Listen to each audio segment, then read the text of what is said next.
Welcome back to Two More Takes, the Two More Takes podcast. Takes a duos. Well, we're your Not a, boys. not a tres. Trez? Spanish, right? I don't know. Spanish Spaniards. The Spaniard. Yes. Yeah. But yeah, we're your boys. So I'm Joe. I am Joe. That's not. He's the Jack. Mama. I'm Jack. Stealing my name now. You can't do that. So today, we're talking about a film called Gladiator. Yes, by Mr. Ridley Scott, who I have a love-hate relationship with. Yeah. Alien. Yeah, Right? he did Alien, he did Blade Runner, he's done all sorts of stuff. He was kind of a staple in the 20th century, late 20th century, when, like the 80s and the 70s, the 80s and the 90s, when we started getting, I suppose maybe not the 90s for him, but he's quite infamous when it comes to, his impact on science fiction movies and stuff like that. Obviously, Alien, the original Alien, and Blade Runner. Blade Runner, of course, inspired the visual nature of cyberpunk and that entire genre. So, I mean, and obviously, Alien was kind of a textbook example of how to do horror. That and Jaws, really, they kind of captured have this elaborate sort of contraption or costume, but show it very rarely, very sparsely. And then we're not here to talk about Alien, unfortunately, though. No, we'll get to that one later down the line, I'm sure. Yeah. But yes, Gladiator. I'm not sure. It's a different one for Ridley Scott, isn't it? He hasn't really done any. He's kind of lost my favour. But I mean, the next film he made, which apparently is in the same year as Hannibal, 2001. So maybe. I mean, it says he directed both. Yeah. But he did Black Hawk Down. I believe he did actually. Yeah. Yes, which is. I mean, I think that's a great film. So. Yeah, he's got some classics on his filmography. Lately, it's been kind of weird. He's not things like Kingdom of Heaven. He did do American Gangster in 2007, which is another good one. Yeah. So he's kind of off and on, really. Yeah, there's a lot of directors we've looked at before. There's a lot of directors that have hit and miss. Sometimes they do some really good films, sometimes not so much. It is a well-known one. It's Gladiator, with starring Russell Crowe. And featuring Joaquin Phoenix, also best known for the Joker, obviously. Yes, Joker, the best movie ever made, apparently. Yeah. According to everyone. But no, Joaquin Phoenix, a little bit younger. Sorry, I'm being very cynical today. I know. Yeah, I just. Gladiator. Year 2000. This film came out, I believe. Yeah. Yes. No. So that's the thing. It's right. It's right before Hannibal and Black Hawk Down. It's literally those were the year after. So that's the thing about not Russell Crowe. Ridley Scott. Ridley Scott. They got very similar first names. But Ridley Scott, he's kind of at times he's kind of been an industrial filmmaker. He's done a lot of he sort of works religiously. He never stops kind of making stuff. He's kind of the anti-James Cameron, where James Cameron works on one thing for a really long time. Yeah. To the point where he hasn't released a film in, 10 years now, going on, 15. But Ridley Scott did the complete opposite, and he's done, tons of stuff. He has not, he slowed down in his later years, and that's one thing I would say is that, it's kind of nice about him, is that he continues to try and work and make films, even if they're not good, But I'm jesting, but it's worth noting that that's why he has so many credits in those early years. But Gladiator 2000, I mean, I said this when we were watching it because we watched this together. Because I had never seen this film before. Yeah. Joe, I think you said you grew up with this. Yeah, I grew up watching this, and obviously Jack said he'd never seen it before, so I was very excited when it was like, we were like, let's watch this one together. It was on the Netflix, and we got together and watched it. and I was just interested to see your opinion on it, to be honest, because I've always loved this film. Yeah. And even on rewatching it, I think I love it even more than I remember. So. Well, we'll have to get into obviously how I feel about that later. I think I think we should because again, as we've both agreed, like I have no specifically negative thoughts about this film at all. At the moment, obviously my grievances are more focused around the man, Ridley Scott. But yeah, I said this when we were watching it. I said it feels like a very 1990s movie, like a very late 1990s. But that's what it feels like when you're watching it. Yeah, it's 2000. That kind of surprised me a little bit. Yeah. Because it feels like it would be something that came out like maybe mid to late 90s, not the early 90s. But I will say that in terms of the camera quality, for years I think like maybe now with like our really sophisticated like lenses and stuff like that that we get on like on DSLR cameras and stuff. Obviously filmmaking has changed so much just in the last 20 years, but I will say that the quality of the picture in this film has, like, I always thought this from seeing like previews or whatever on television. I always thought that it looked like a very contemporary film. Like it kind of looked like it was modern. So it kind of surprises me to learn that it's 20 years old. Yeah, it holds up. Most of it holds up pretty well, like cinematically. Visually, this is a film that looks like it was from the late noughties to early 2010s. Narratively, this feels like right bang smack in the 90s is what this feels like. That's why I said that it feels like a 90s film, but it looks like a 2000 film. But so this is an interesting one because it's definitely it's a well-known film, and I was when we after we watched it, I compared it a little bit to Predator, didn't I? But I think we both agreed that it's sort of iconic in a different way to Predator. As we said, it was like those one-liners, the action, it was very sort of pick-upable.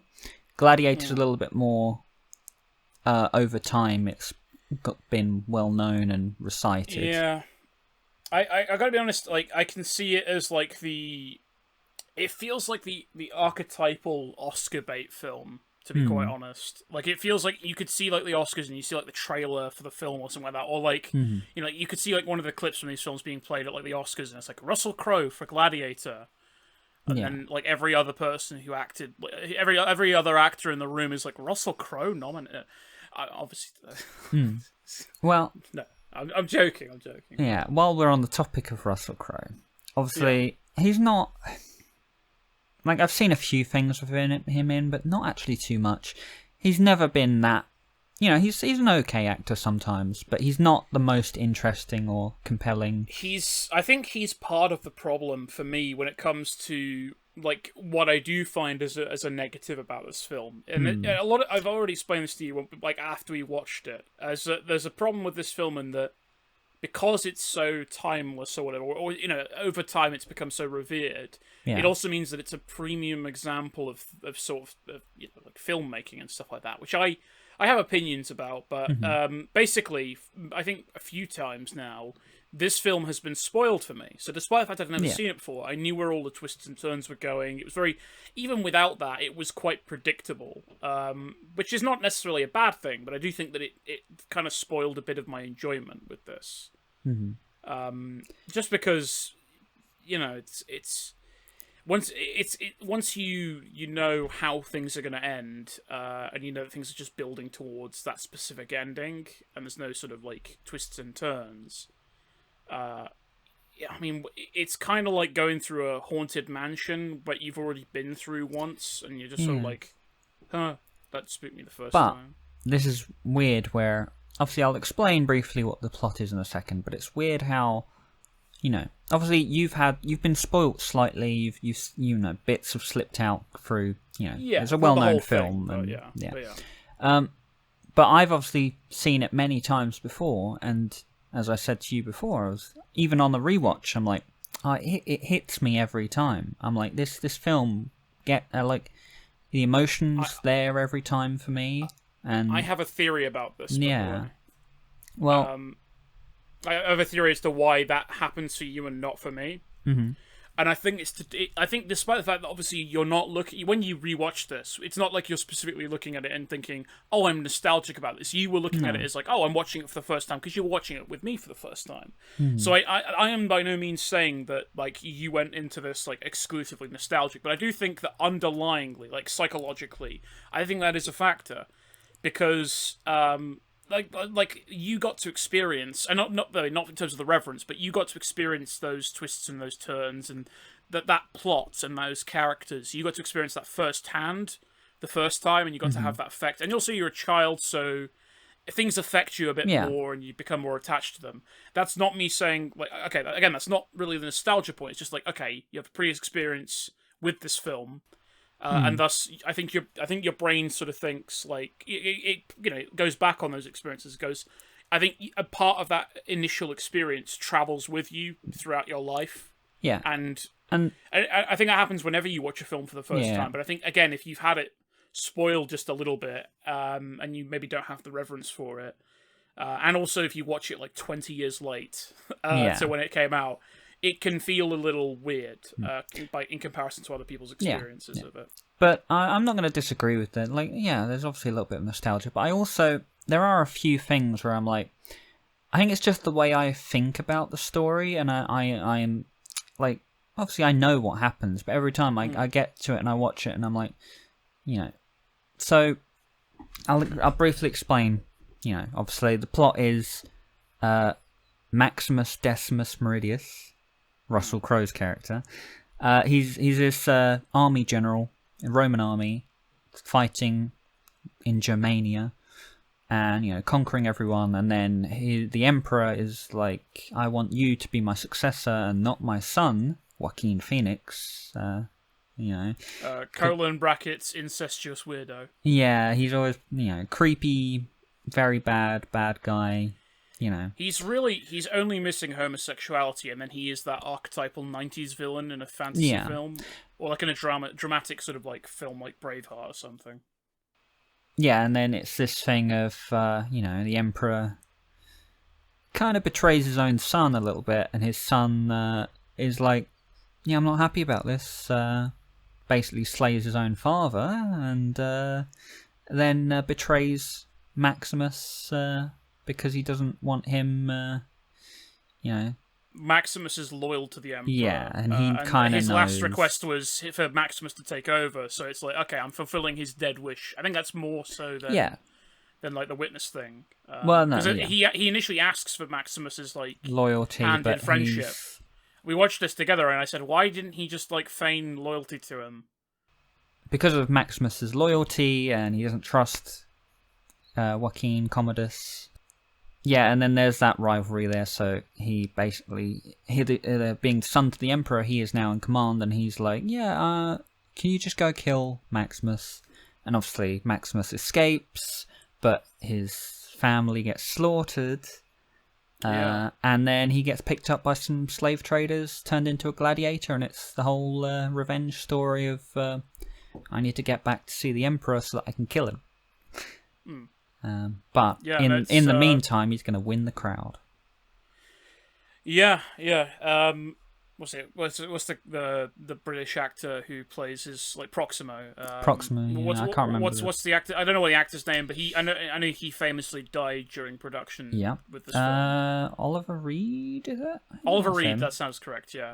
But I think he says, what did he say? Win the crowd, Maximus, and you win the game, or whatever. Mm-hmm. I mean, yeah, it's a very simple plot, similar to the films we've been doing recently. Again, like, you'd have to comment on this more because I think obviously it's quite obvious it hasn't affected me as much. I feel bad, kind of, because I wish it did. That's fine. Because I've been there before where I've watched a film I've been late to the party. I've watched a film and I'm like, this isn't for me. It doesn't hit me in the same way that everyone else has been hit by it. I know the feeling. I know what. Sometimes it's different if other people are obsessed with a film and you've already heard about it, and then eventually it's just after years of being like the guy who showed like his friends and relatives like films that he really liked, and like sometimes you get that sort of like that thing where they just don't appreciate it. It can feel really disheartening, and it's really weird to be on the opposite end of that this time. Yeah, filmmaking wise is pretty good. There's a lot of iconic sort of shots and scenes locales and stuff. Yeah. In terms of props and sets, it's pretty good. Cause it's pretty good, yeah. They obviously use a little bit of CGI to, if they want to show a whole. But for the landscape stuff, that does feel like it doesn't feel like disjointed. It feels like I wouldn't say it feels like seamless, but it feels pretty good. It's done pretty well. It's not distracting. I'd never thought like, oh, that Rome, like that Colosseum is CG, even though I knew it was. Just because of how it was built, but yeah, it's done really well. The locales, the set design, the costumes, as you said, and like all of the period stuff is really good. And I mean, I don't think there's any film that I know of that has done a better job of portraying a gladiatorial arena quite so grandiose as this film. The inspiration for our company name, that film, the Vitch or the Witch, by Robert Eggers, that's. I mean, I was just looking at the post today shared by one of our friends who was talking about the historical accuracy of that film, and how he got bothered because Anya Taylor-Joy, the actress in the film, you can see like her earring holes in her ears, like in her earlobes, and how that really sort of like bugged him, and how he wished that they'd hidden that somehow. But no, I mean, I'm sure like it does its job to try and make an immersive. It's up there, setting, though, yeah. It's definitely it's in that club of it's as you said, it's immersive, and it does a really good job of historically portraying that. Yeah, more just the feeling of a gladiatorial arena, as I said. It does almost a perfect job of that. So it has some build up to it. Obviously, you got there's a battle at the start with the Romans and the Germans, and it's nearly approaching a Lord of the Rings film in terms of like length. I remember when we sat down to watch it, I was like, this is 2 hours and like 40 minutes long. Yeah. And I was like, crap. But I mean, it doesn't mean that I count that as like a negative. It was just like there was a lot of it was the lead up was. I know you said afterwards that like maybe they could have cut down on like the lead up, but obviously it sets up the dynamics between the characters quite well. Yeah, it's. But yeah, there's certainly stuff that could have been trimmed, but this was like, I mean, it works, but I think similar to a Blade Runner, I think Ridley Scott, he really likes those long running times, and unlike Peter Jackson, he doesn't fill it with sort of stuff in between the, like, Peter Jackson's Lord of the Rings trilogy obviously has, it's switching back between certain adventures and stuff like that. There's obviously a lot of politics in this, with regard to the Roman Senate and Commodus. And it's not to say that that's not engaging, but obviously compare it to like a Lord of the Rings, and it obviously that keeps you more engaged over a longer running time, over 9 hours really.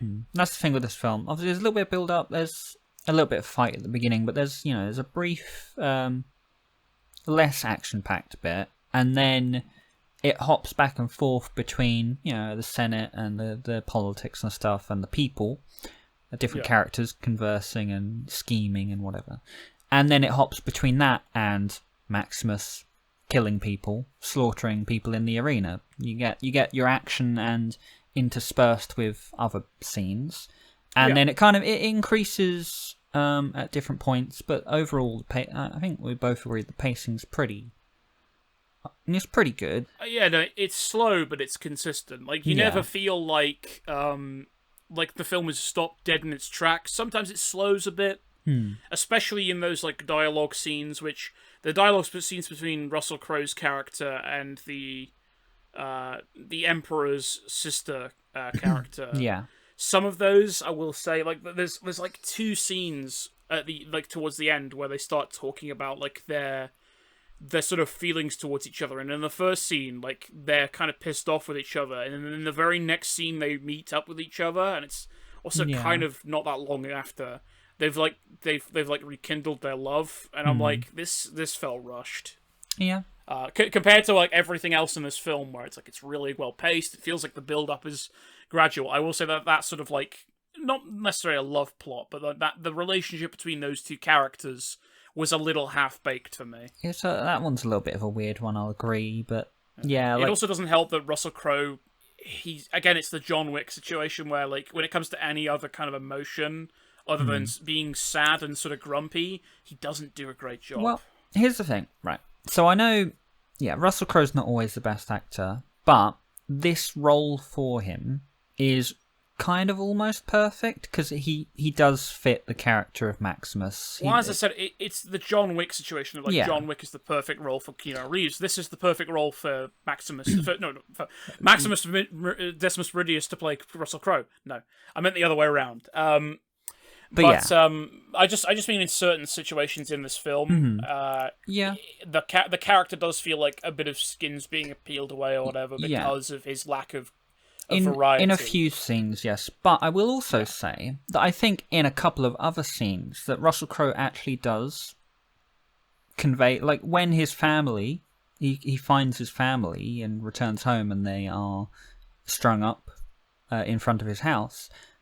I think he does a pretty good performance in that particular scene and in a few other scenes where I can see emotion in his eyes and his face. He actually, because Russell Crowe's not someone I'm used to seeing do a good I can see the emotion in his eyes, but I couldn't see any emotion on his face really because he's playing it as reserved, which is not bad. I'm just saying that like I've seen better acting from people who have done similar roles, because I'm not going to say, I'm just saying, Russell Crowe, I think he does actually do a few good performances in this film, which you don't see him do very often. But he does sometimes. I'm not denying that at all. But also, you are right in the fact that it could be, this is the thing with this film, it's in my opinion, it's a very good film. But it could be better, is the thing. Yeah. I just had this horrible, like, you know how Obi-Wan in Star Wars, oh my god, no, sorry, okay, before we continue, right, Joe, I know that the running joke has been that I bring up Star Wars, that time, I'm not even kidding. It was by chance. It was by complete accident.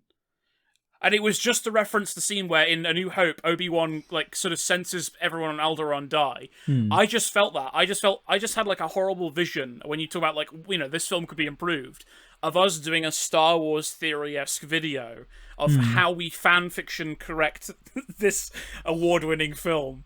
And go like, if we just adjusted it here, it's like we're doing like a renovation show. But I'm imagining it like it's like, and then Russell Crowe pulls out his lightsaber and face fucks Darth Maul or something like those dumb videos that Star Wars theory does. Like, sorry, that I just no. I had that horrible vision in my mind.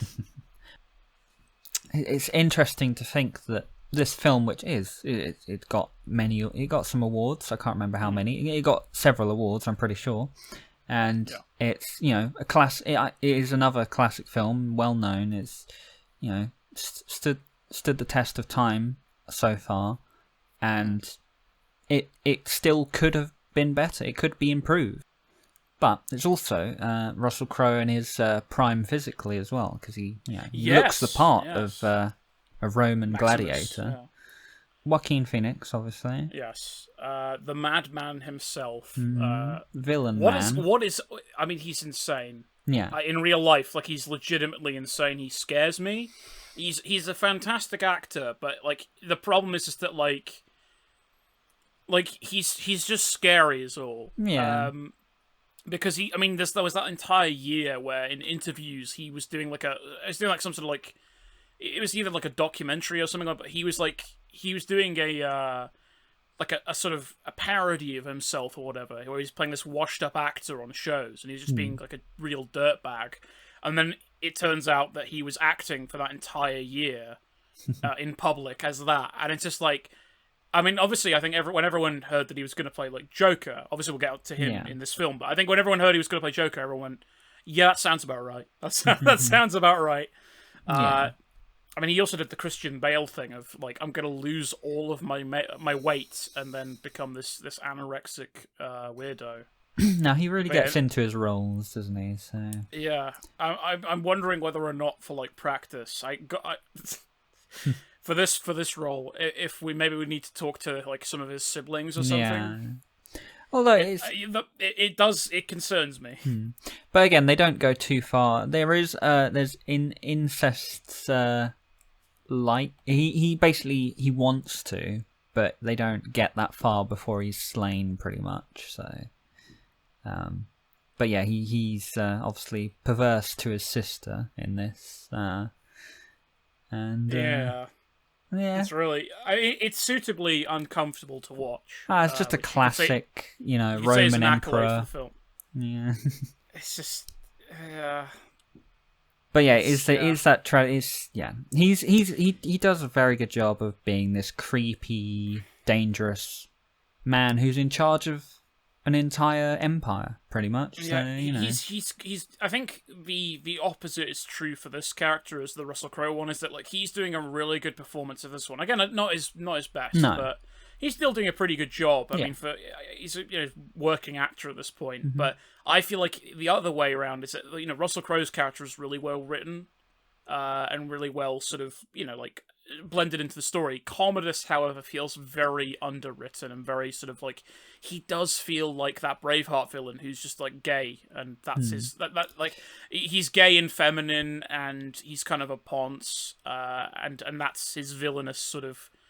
Like qualities. I mean, that's probably because Mel Gibson, who starred in Braveheart, is obviously he's got some opinions about people who aren't Catholics. But, with this, it just feels a bit. I said this when we were watching. I said, as much as I'm enjoying his performance, it does feel like a checklist of generic '90s villain qualities. Which again it's like that classic tragedy. It's like he's just the bad guy sort of thing. Which there's not too much to go into it. He is just. Yeah, he's crazy and bad. His performance humanizes the character slightly, just because he's kind of a pathetic wimp, and we see that at the beginning where he's craving his father's love and he just can't get it. But some of it, some of the writing, some of the scenes is it's just generic bad guy. But there are certain bits, especially between I think because it's Richard Harris plays Marcus Aurelius, the Empire before him, his father. I think. Sorry. I don't know who Richard Harris is. When you said Richard Harris, I thought Ed Harris, and I thought Ed Harris was Richard Harris used to be Dumbledore, didn't he? In the original Harry Potter, until he passed. You're right! Yeah. Oh my god, yeah, it's the glasses. I just didn't see it, yeah. Now I can only see that. It's Emperor Dumbledore. Emperor Dumbledore. But he does, obviously, he's portraying an ill-wise old emperor. I think his performance is pretty solid. Obviously, and not in the film too much, but yeah, no, he's. I mean, he was. I took nothing objectionable with his performance. But the scene between him and Joaquin is it's a solid scene. Like there's this weird conflict where he's like, I've failed you as a father, and he's like, I just wanted you to love me. I have my own. Qualities, and then he just ends up killing him. But I still feel like acting wise, Phoenix is kind of acting circles around him in that scene. Yeah, but he keeps up quite well still. But yeah, no, Phoenix is brilliant in that scene. He's great. I think the only other notable sort of performance in the film, like as in really notable, because obviously all the actors are doing like a pretty passable job. There's a lot of good. But Oliver Reed as Proximo is pretty good. He does a very grand performance, and he's the driving force for Russell Crowe's character for a bit. Really, he's like he's the enthusiasm. There's especially dialogue wise. There's a lot of good dialogue in this film, but Proximo, his character has some of the best lines where he's telling you about the gladiatorial arena, and it's like you thrust a man's sword into another man's heart, and he's very obviously he's meant to be enthusiastic, so the writing for him, the dialogue, he has some great monologues and dialogues. I will say that I think it's you who told me that he was dead after this. He died during the filming of it. Sorry, I meant after we'd watched it. Yeah. But yeah, there was like one scene where now that you've said that to me, I can tell. But I just thought it was really. if you didn't know about it, which I didn't, I just thought he was wearing really weird makeup in that scene. Yeah. So that's still for 2000 a really good job of CGIing him in. Yeah. Well, no, they took for one of the scenes where it's right towards the end before his character dies. He talks to Maximus through the bars. They just took earlier in the film he talks to Maximus, and they took the same shot and just CGI'd him in with bars in front of him, and tried to fix the lighting or whatever. And they make it as brief as possible, just so they get someone else to say his lines, and then they stab him in the back. You don't get to see him at the end, which is I think unfortunate. It's a bit awkward, but it's not it doesn't destroy my enjoyment. It's still a good shot as well. It's like that's classic tragedy. He gets stabbed in the back. There's like 5 men with swords around him. The editing is a bit weird with it. But, they have to work besides around that, it. It's something they have to work around. It's the same thing that the Star Wars films had to recently do with Carrie Fisher's passing, unfortunately. But I was just going to say, do you think then that Oliver Reed is the xenomorph of this film? Xenomorph? Because he used him sparingly and in a few shots. Yeah, a little bit. But there is because there's not too much CGI. It's a lot of practical stuff, with the gladiators and stuff. But there is CGI for showing, Rome. You can't recreate Rome from 1,000 years ago. They have to have a CGI or paint it matte painting, and they can't really go the Tarantino route of recreating Los Angeles in real life perfectly and not using any CGI. It's unfortunately we're a bit late for that part. It's been a while since Rome stood so grand, but still. But were you saying we're using matte paintings? I think some of those shots of Rome in particular look. You can kind of tell they're just a flat image. They're not a 3D. In terms of detail, though, they look great. Yeah, they're very. Because that's the thing is, I think a good matte painting should should be something that looks incredibly detailed, well detailed, compared to like a CGI background, which can sometimes again, that technology is evolving, and there's especially the new technology that they've been developing with the Mandalorian. I know I keep talking about Star Wars. It's mainly just because of the special effects. Just because obviously Star Wars is a very special effects heavy franchise. This one obviously has a few, but obviously still quite revolutionary for the time. But as you said with the matte painting thing, I think instead of doing that at the time, instead of doing a CGI background, really helped ground it and play into that experience that you're talking about of this immersive world. And as you said, obviously you can tell it's a flat image, but in these films, I'll say that in this film rather, the matte paintings are beautiful. Yeah, they're not shots that people have seen very often of an old Roman city. So a couple of tigers, which they mix in practical. They've actually got tigers shots, and then a couple of little CGI shots. Which I think most of it was just composite. Basically, so I think for the most part, with the exception of like 2 or 3 shots where they are animating it so that it can do specific things, those tigers are 100% real. Yeah. With the exception of those tigers. 3 shots, but they've just put them. They've edited them into the shots. So as you're saying, there's CGI in quotation marks. Placing a real element, but digitally putting it into another real element. I will say the editing of that though is obviously again to cover for the weaknesses of that. But I will say that you did point out the benefit of this is when we were watching. You pointed out the benefit of that kind of works with the setting of it. It's a very confusing setting. They've just literally released tigers into the arena. So this film does do that thing of, there's a lot of action going on. They cut between bits a lot. Sometimes it verges on too much, but also it is, as we said, the Gladiator arena is quite chaotic. There's a lot going on. They do cut between a lot of things that are happening. There's this man dying over here. This woman's getting cut in half, and the other sequences, I think, because they weren't having to worry about too many CGI elements. It's different. The editing is really good in those sequences. I think the chariots battle is one of my favorites.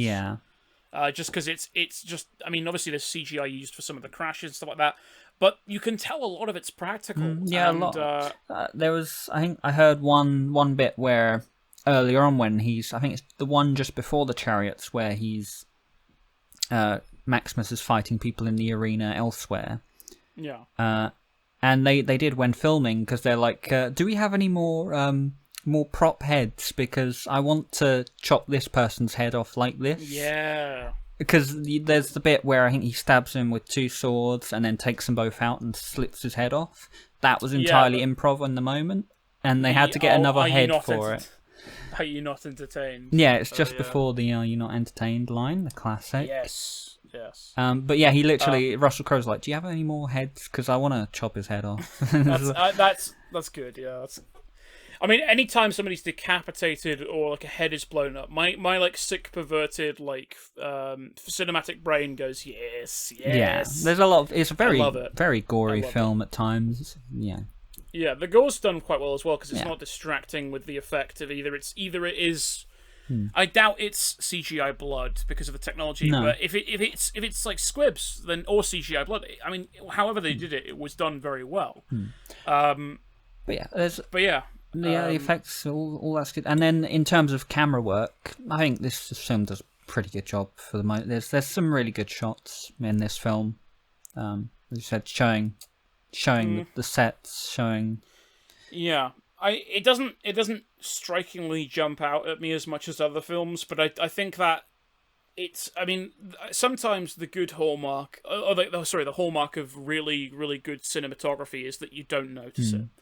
And I think that is true for this film in that because you as you said, we're talking about immersion a lot with this one, but I mean, completely juxtaposed to last time when we were talking about Predator. Obviously, that's a film where you're not really immersed; you're entertained, thoroughly. And obviously, I have no issues with Predator because it's a perfect film. I already gave it my score of 10 out of 10. But with this film, there's tons of. And also, just to briefly call back to that scene with the chariots, I think that's a really good character moment as well. Like because it demonstrates Maximus's ability as a leader, and his charisma on the battlefield. I don't necessarily think that Russell Crowe's exhibiting much charisma when he's not on the battlefield. I definitely will not concede that there are some really beautifully framed shots. I think that the bit where they managed to make it look like they've run over a child with horses is I mean that was something that I had not had spoiled for me as a visual, and that I was like, oh god, when that happened. And I'm like, they just ran that kid over, and that's like it's very powerful. And I think that's kind of the overall thing that I have with this film is there are some even if Russell Crowe's acting is not the best, he still manages to be good enough to make some emotional scenes in there, and it's like a powerful, tragic story that even if it doesn't get to you emotionally like it does to me, I can concede that it's well executed. Yeah, the execution, and especially the one other thing that I do love about this film is Hans Zimmer. The score. I was about to bring that up just in case you weren't, but I thought you would. Yeah, no, because that's one of my even just listening to the I think it's Now We Are Free is the name of the main song, the theme song for like him and his family. Yeah.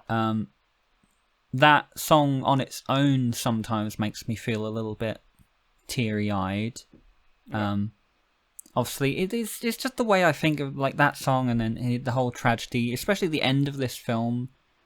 It's the two moments of him when he finds his family, he returns home, and they're hanging there, and then at the end of the film, which both hit me every time I watch, or even just think. It's just the thinking about it of like, it's a really sad story, but also kind of hopeful of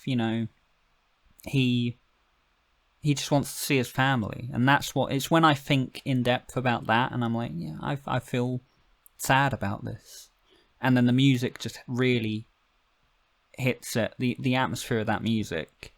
Yeah, no, I can recognize that it obviously has left a good impression on you, like a fantastic one. Obviously, so emotionally resonant and impactful. But this is an area where I differ on this, because I know we've differed a lot with this one, but this one is like, I don't think I think that, once again, similar to how my comment on the cinematography, I think this one works from an immersion perspective for me. It's like I can recognize the effectiveness of that, even if it doesn't pierce my cold dead heart as much. But for the rest of the film, I would say that I don't think it's even remotely Hans Zimmer's best work. No, but again, like, he's always doing a pretty good job. Yeah. Unfortunately, it just didn't. I mean, yeah, you can make that comment I said about cinematography, and that I didn't feel like the cinematography was fantastic in this film. But again, a lot of that might just be that, like, I need to watch this, rewatch this more.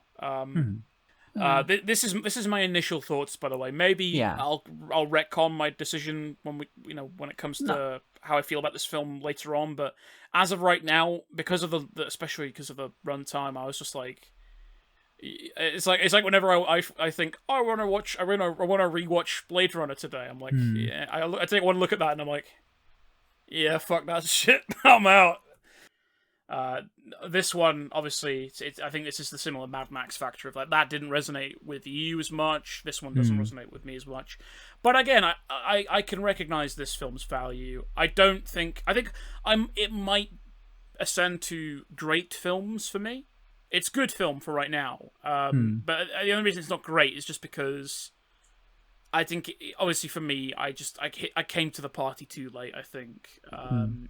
But it might change. Again, you got to take my take on this film with a bit of a grain of salt, in that it may change. Because I really wanted to like this film. I went in, very sort of enthusiastic, and it felt quite exciting, because I like you watching films that are sort of labeled as classics that I haven't seen yet. Yeah, I mean, for me, it's a classic film that I've always loved.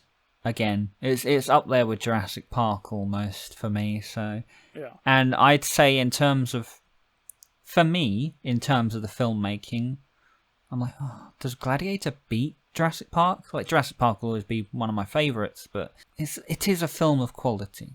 There's no denying that.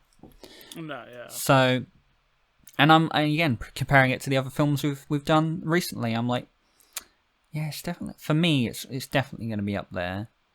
I can't remember what I gave Predator. I think it was 9.5, something like that. Yeah, we both rated that one quite highly. You gave it a decimal score, I think, towards the 9s or whatever. So I think Gladiator might also be a 9.5, because I think this is also a really good film, almost perfect, but could be improved, as I've said before. So I'm putting it up there. Okay. I have no idea, really, honestly, how to rate this one, because it feels like critically I should be, objectively, that I should be putting this at like an 8 or whatever. But for me, unfortunately, this is the more subjective angle of criticism of that. It didn't hit for me. It might change. I definitely think this is an open to correction score as time goes on. But maybe it will be the Joker factor of I like this less and less each time I watch it. I don't know. My opinions on every film changes all the time, so these ratings mean nothing. Yeah, for this one, for Gladiator, I guess I would give it a solid 6. I'm not finished. A solid 6 at the very minimum. This is into the 7s. I think it can never go below a 6. But this is definitely in the 7s. That's where I'm going to end with this, I think. I think it's probably... I don't know what I said for Jurassic Park. I think I gave that like a 7.5 or an 8. But I would probably rate Jurassic Park a little bit higher, so maybe that's a score that will change compared to this one, just in case it's the same.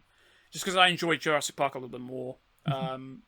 But I think I'm going to give this a 7.5. Maybe just to be a prick, I'll say 7.6.